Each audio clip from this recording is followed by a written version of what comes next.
Assalamualaikum warahmatullahi wabarakatuh. Selamat pagi dan salam sejahtera untuk kita semua. Pertama-tama, marilah kita memanjatkan puji syukur kehadirat Allah Subhanahu wa Ta'ala, Tuhan yang Maha Kuasa, karena hari ini kita masih diberikan kesehatan dan kesempatan untuk bisa bertatap muka secara virtual, untuk bisa sama-sama saling mendengarkan apa yang dihadapi oleh masyarakat di Provinsi Jawa Timur, terkhusus yang berada dalam wilayah kepemimpinan para kader utama Partai Demokrat. Saya mengucapkan terima kasih kepada Bapak Wakil Gubernur Jawa Timur, Mas Emil Dardak, dan juga segenap kepala daerah dari berbagai kabupaten kota yang telah meluangkan waktu.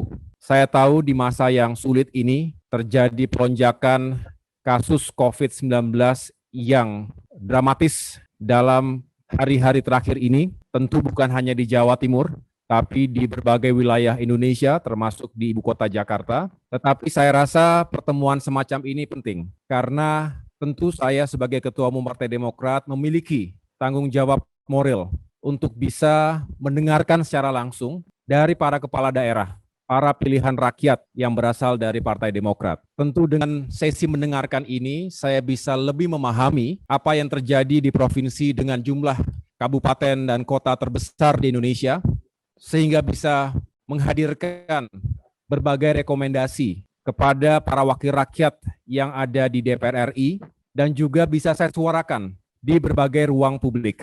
Tentu kita berharap bahwa Indonesia, khususnya Jawa Timur, bisa segera mengatasi ledakan atau banyak dikatakan sebagai tsunami COVID-19 di minggu terakhir ini, dan mudah-mudahan bisa kita tekan angka penyebarannya, sekaligus kita tetap lanjutkan program vaksinasi secara masif dan tentu bisa menjangkau berbagai lapisan masyarakat, sambil kita berharap tentunya ada langkah-langkah strategis, kebijakan-kebijakan strategis dari pemerintah pusat yang juga inline, sinkron dengan kebijakan-kebijakan publik yang diambil oleh jajaran pemerintah daerah.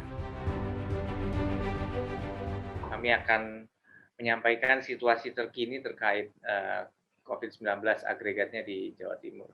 Jadi ada kasus terbanyak masih disumbang dari Bangkalan. Tetapi tren ini sudah menurun dari 90 jadi 100, 100, 98, 80-an, sekarang 78. Tetapi yang mengkhawatirkan adalah Surabaya naik dari 30-an, 40-an, 50-an, sekarang sudah 71. Jadi sudah hampir tally dengan Kabupaten Bangkalan. Disusul dengan Banyuwangi, ada di angka 61, ini relatif tinggi. Kemudian Ngawi 35, nah di sini ada Wabub Mojokerto, mungkin Bupati Mojokerto, ada di 33. Tetapi yang kemarin sempat mengkhawatirkan adalah justru kota Mojokerto yang sempat tinggi, tapi sekarang sudah turun lagi di angka 16. Lalu Jember di 24, nah ini Kabupaten Madiun 24, kemudian Kabupaten Magetan 23, lalu juga Pacitan ada 20, Kota Madiun 19, Tuban 19, kemudian juga ada Kota Malang hanya 12 sih sebenarnya, dan Trenggalek 11, ini sebarannya. Dan kalau kita melihat donasinya memang hampir kita semua yang ada di sini masuk kategori zona orange, Pak Ketum. Ya. Pada intinya kami semua yang hadir di sini nih, Bupati Wali Kota ini ada di zona orange. Kemarin Madiun sempat meningkat, tapi justru sekarang relatif terkendali dan rate of transmission-nya salah satu yang masuk ke zona biru, artinya telah terjadi tren penurunan seminggu terakhir. Sekedar gambaran Pak Ketum, pada saat Lebaran kasus aktif kita 1.479. Hari ini kasus aktif kita 5.480. Jadi memang tinggi, tetapi masih jauh lebih rendah dibanding Jawa Tengah 27.000, DKI Jakarta 32.000, Jawa Barat 32.000.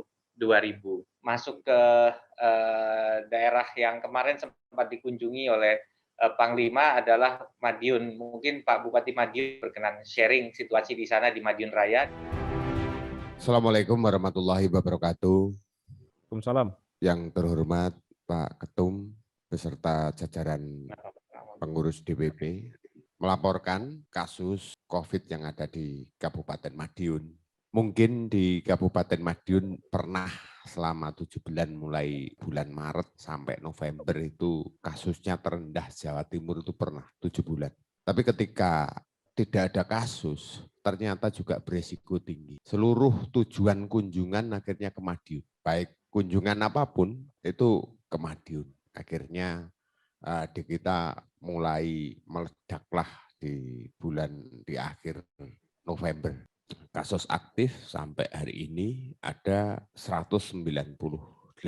Ini di Kabupaten Madiun ada 2 rumah sakit yang lumayan besar di Indolopo dengan ketersediaan tempat tidur itu hampir 190 lebih. Artinya ini sangat cukup saya untuk menyiapkan di masyarakat Kabupaten Madiun. Dan di Caruban juga ada hampir 100 tempat tidur. Ini sampai hari ini kita tidak hanya menerima pasien dari Kabupaten Madiun, tapi dari luar kabupaten pun kita terima juga. Kan tetapi tetap yang kita utamakan rujukan dari puskesmas kita. Mungkin itu perkembangannya sampai hari ini insya Allah masih sangat terkendali.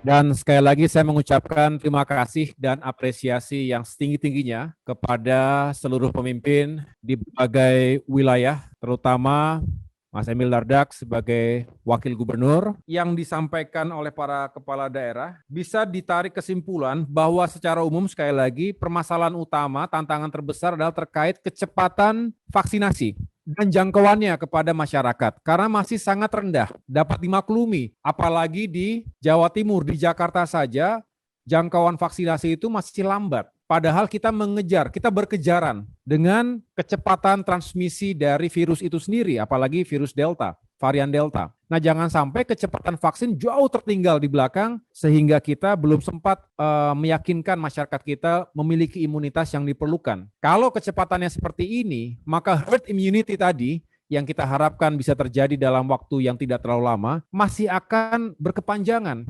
Supply-nya terbatas. Benar, kecepatannya juga sulit untuk kita kejar secara optimal hari ini karena keterbatasan fasilitas, keterbatasan tenaga kesehatan, dan lain sebagainya. Dan yang terakhir tadi, perbedaan tingkat efikasi antara Sinovac dengan yang lainnya. Mungkin sekarang bergulir AstraZeneca. Tetapi kita juga harus terus mencari solusi bagaimana agar vaksin yang di-deliver ke masyarakat ini benar-benar memiliki tingkat efikasi yang baik, yang tinggi. Itulah mengapa saya juga menyampaikan dalam forum internasional beberapa hari yang lalu, kita harus mendukung yang namanya TRIPS waiver, Trade Related Aspect, ya, terkait juga dengan intellectual property rights. Kita ingin negara-negara maju, produsen-produsen vaksin di dunia ini membuka kerannya lah, agar jangan dikunci benar formula atau hak cipta dari vaksin itu sehingga hanya dimonopoli. Vaksin dalam situasi krisis global semacam ini harus menjadi public goods. Dan kita berharap diberikan pula kesempatan dan hak untuk negara-negara berkembang termasuk negara-negara emerging countries ya termasuk Indonesia untuk memproduksinya sendiri. Karena kita berharap dengan memiliki kemampuan untuk memproduksi vaksin secara massal, tentu vaksin yang tadi berkualitas, maka mudah-mudahan semakin mempercepat herd immunity dan juga mengatasi COVID secara berkepanjangan.